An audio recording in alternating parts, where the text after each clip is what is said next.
Hi everybody, this is Matt Swarchek, TV Director here at Fostoria City Schools. You're about to see episode 5 of our show 4, Focus on Redmen. Our advanced TV students select some people, some groups, some teams to focus on for the fall semester, and you're about to see 3 production pieces. All 3 are interviews. One is from Olivia Valenti, who is interviewing Miss Tabitha Elson, who is one of our teachers here at the high school. You'll also see Logan Shackelford interview Michelle Hollister. She is our DECA teacher. And you'll also see Madison Tate take us over to the bus garage and highlight what's going on at the bus garage. But first, let's go to Olivia and see what's going on with Miss Elson. Hi, I'm Olivia, and I'm going to interview Miss Elson on why she became a teacher. So why did you become a teacher? I started off becoming a teacher because my grandma was a teacher. And I had a lot of teachers in my life that inspired me to do that. Plus, I really like working with kids. I like helping them. I love when I can see the light bulb come on. Just interacting with them, not only in education, but in life. I like that. So that's why I became a teacher. Okay. What steps did you take to become a teacher? Like, what motivated you to become where you are now? Okay. Well, I went to BGSU. I first started off as early childhood. And I quickly realized that was more like babysitting than I really wanted it to be. So I switched to special ed, and the reason why I actually switched to special ed is because I worked for an organization in BG. It's called Wood Lane, and it's like a huge thing in Wood County, and they work with people with disabilities. They get people out into the community. They have residential settings. So once I started working in the residential setting, I realized I really like working with that population. So I switched over, which made me have to go 5 years instead of 4, but that's okay. So I finally graduated from BGSU. I actually did my student teaching here with Mrs. Burnell. And then the next year I got hired. So that's how I came to Fostoria. But I did not know Fostoria prior to that. I just did my student teaching here, and then I've been here ever since. So Well, that's good. How long do you plan on being a teacher? Right now I'm currently getting my master's at BGSU as a transition coordinator. I guess however long it keeps me here. I really enjoy being a teacher, so I'll keep doing it. I hope to one day though leave the classroom and work with students with disabilities in transitioning into the real world and helping them get a job and lining them up with agencies and things like that. So I don't always want to be a teacher. I hope to eventually leave the classroom, but I don't foresee that happening anytime soon. So. Well, thank you for taking your time to talk to me about your job and stuff. Have a good day. Thanks.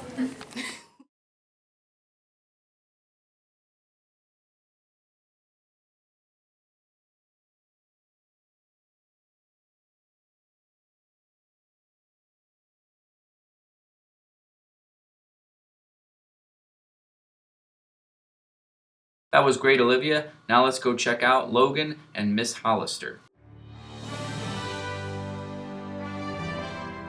Thank you, Mr. Swarchek. Hey, my name is Logan Shackford for Fostoria Focus on Redmen. I'm going to interview Miss Hollister, and here we off. What is exactly a DECA? Well, DECA is a student organization that all students who are enrolled in the marketing education program become involved in. It's just focuses on majors like marketing and business. What are the qualifications for DECA? Is there any, unless just joining in for marketing? Well, what I look for in a student that I feel will do well in DECA and benefit from the program is I look at their attendance and are they a reliable student? Do they come to school as much as possible? Do they have excused, unexcused absences? I look at that. I also look at tardiness. I look at grades, but also I look for students who are just willing to learn something new. All right. If I have too many people apply to the program, then I will do interviews I also look at discipline because I do take students out of the building and out of the community. So I want students who are going to represent Fostoria and Fostoria DECA well. So, like, what do you gain from DECA? Like, is there any skills that you gain from DECA? I believe there are a lot of skills that students gain from DECA. They get themselves out of the community into different situations. They network with other students, other advisors, with business people. They compete in an arena probably that they've never had an opportunity to do. They compete on an academic level. I feel they gain some social skills, some leadership skills. They learn team building, communication, speaking in front of groups, speaking individually to another person. So I feel there's a lot of things that they benefit from. Just trying to forget my question. It was, what is like some of the job points in business? Like, is it a growing program like some people could go into, like a business organization? Well, there are a lot of different areas in business and marketing. Business and marketing is a very general college major, a very general job area. So when we go to some of the DECA competitions, the students can see all of the different areas, such as hospitality and tourism, sports marketing, finance, accounting, marketing management, advertising, sales, entrepreneurship. So there are a lot of different avenues that students can kind of branch off into. Marketing and business is just a very general area that they can study. What do you learn in class from Marketing 1? We talked about DECA a little. What do you learn in Marketing 1? Do you learn basics of marketing? Well, in Marketing 1, we start out real basic economics, real basic business, general management topics. And then in Marketing 2, it gets a little more specific with more focus on marketing, promotion, market research, pricing, selling. So the topics in Marketing 2 are more specific. I believe that's a great thing actually in this program. Thank you, Ms. Hollister. Okay, thank you. Well, that was just from Ms. Hollister from Fostoria Focus on Redmen, the leader of DECA in marketing. Now back to you, Mr. Smartrick.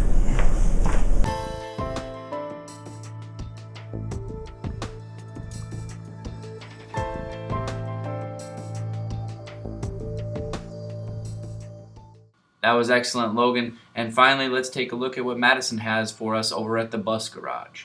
Hello everyone, I'm Madison Tate and I'm going to be interviewing Mark Stratton, the mechanic at Fostoria Transportation Unit. Okay, first, what is your position? I'm the full-time bus mechanic here at Fostoria Schools. And that takes in a whole realm of things other than like in the wintertime plowing snow, loading trucks through the day, running errands, parts, things like that. So it's a full-time job. I got 20 buses that I take care of. Okay. What are some of your responsibilities as a mechanic aside from that? Well, wintertime I'll run the roads to check for icy road conditions or snow, foggy conditions.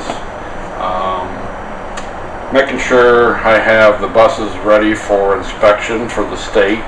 For an annual inspection, which is quite a task because they don't give you a lot of time to do it in, but it's a chore and gets done. Ordering parts. I order parts and supplies. Any outside repairs, I make the schedule out to get everything worked down, so I don't like to have the buses shut down very long from the driver, so I set up times and things like that. Sometimes I get to answer the phones, take care of anything that pops up through the day and they need an extra hand. I'm always there for that. Okay. What are some safety features on the buses? Well, actually there's a lot. Just the color yellow is a big thing. That's a standardized color across the United States, which didn't really come into play until 1927, and when the first bus were starting to come out. But it was until late '74 until a nationwide push came to do one color, and that's one of the visuals. Everybody knows the yellow school bus. There's a lot of things on the outside as far as rub rails, which protect the students in a crash. We have several ways of exiting on the inside. There's 2 roof vents that they go out in case of a rollover. I have 4 window exits, 2 on each side. There's a rear exit, front exit, and if needed, you could use the driver's exit. We have compartmentalization on the seating area. The higher seats now allow the students to sit in the case of a sudden stop or an accident. They'll hit the seat right ahead of them instead of going over the top like the old days. It kind of stops them in their seat. We've went to LED lights, which are more brighter than the old incandescent bulbs, and that is a big increase in visibility in the mornings and evenings. We have anti-lock brakes, which helps in the braking. So the list goes on and on. I mean, there's just several things that the bus has on it now that is standard options to help with day-to-day activities on loading and unloading students. Okay. Is it difficult maintaining the buses fixing them? It has got difficult for me because I'm getting older and the buses are getting newer. And when I first got into bus repair, it was gasoline engines and manual doors and high-speed transmissions. Now everything's diesel, automatic, electric doors, and computers. Everything is run off a computer. It's a lot to keep up with. I mean, it's every day learning something new on the bus. I don't stop learning. Every day's a different day, and every day another problem. Okay. And what do you have to do when a bus breaks down somewhere? Well, if we're in town, first thing is child safety is our number 1 goal. We make sure the bus is at a safe venue. We'll get a bus here ready. We have spares that will run and take the bus there and transport them students off the bus and out of harm's way and get them out of the scene. And it depends on the repair. If it's something simple, we'll repair it. We'll get the kids off the bus. If it's a simple repair, we'll get it repaired right there and send it on. If not, I'll make a call to a local towing company and then get the bus and get back to the garage at whatever it needs at the time. All the time we would do, it's called mutual aid, and it's where I have a list of phone numbers from all the schools in the state of Ohio. Say the bus had got to Port Clinton and it broke down. I can call the Port Clinton School District. I have a number of a mechanic that I can call and have him assist me, and he can maybe come back in and see if it needed some water or oil or a hose broke or something, anything that he could maybe assist me with. Last year we had a bus come up from Galleon. They had a track meet here at the stadium, and they got as far as about 5 miles away, and they broke down. And I received a call that they needed to be transported. The bus couldn't be fixed, and they wanted to know if we would supply transportation. So I come in, got a bus, went out, we loaded them up, and they made it to the track game. And that's just something that other schools do for other schools. It's just we call it a mutual aid deal. If it needs a anything. I have had buses break down, and there was like a weekend, and so I go get a bus here, meet them up the road, and transfer the kids, get them back safely, and then I'll just wait on the wrecker or whatever to come and get the bus and get it back safely. So it's a kind of a big thing, but it is something you can handle. Okay. Now, do you think you could give us a sneak peek on the new bus? Sure. This is a 2014 Thomas bus with a Freightliner chassis. It has a Cummins motor, 220 horse motor with automatic. It's a 78 passenger, which is quite large, but it's a bigger bus, and our bus routes are getting bigger. Right now I'm in the middle of putting radios and cameras. This will have a 6-way camera system in it. I'll have a 2-way radio, so I'm running wires and things. This bus new is about $82,000. Life expectancy of buses are about 10 years. So if we do certain things like this one here, we've had a little bit of undercoating on it, and it's something new. It's like an experimental type of undercoating, and that maybe would help us get another 5 years of good service out of the bus, other than minor repairs, oil changes, tires, and things like that. But that's what we're hoping for, an extra couple years on a regular bus now. That would save us a cost. If you take $82,000 and divide that out of 15 years, then the cost of that bus is way down. So the longer we can make them last, the more money we save.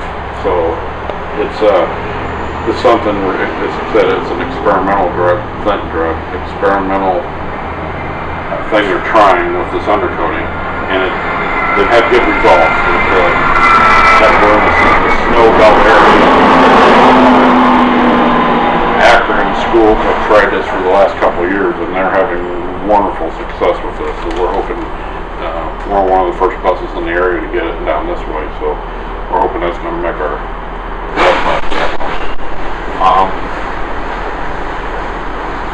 if you want to come on board, we'll look around.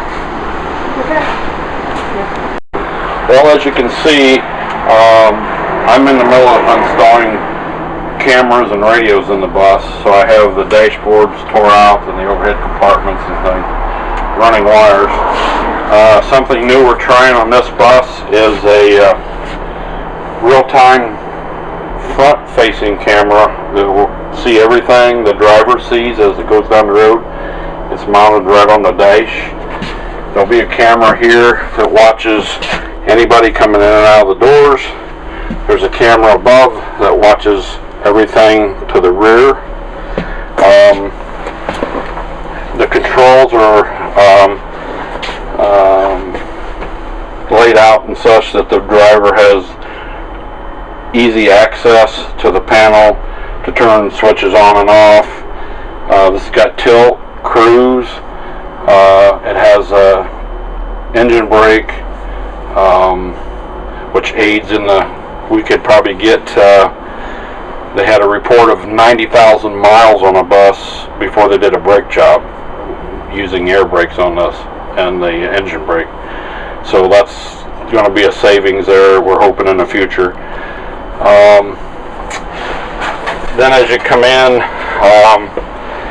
you'll notice the seats are very high, and this is what I was talking about, compartmentalization. A student sitting here, when it hits the front of the seat, he has more of a chance of it's a facial hit and back down than the old days where they would go over the top of the seats. So that's been an improvement here over the years, and just in the last recently years. This has a AM/FM cassette radio, so there is a speaker sound system in it, so if anybody wants to on trips, so they want to listen to music. Even as a spare bus driver here, sometimes a little music makes the kids calm down as you're taking them home, things like that. So, got a good sound system. It's very high. I am 5'10", 11, so I have plenty of headroom in this for the taller kids, for high school kids.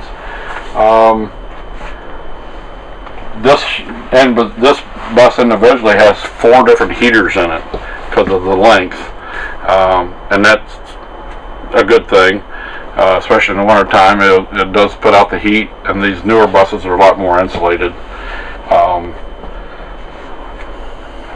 We have, like I said, we have roof hatches for escaping, side windows for escaping, rear door to go out of, and basically it's a new style bus, and we really like it. This is our second one we have, so hopefully it's going to be a long-term relationship with us and the Thomas buses. We really kind of like their style. Okay. Thank you for the tour and the interview. Well, thank you, and that's what I'm here for.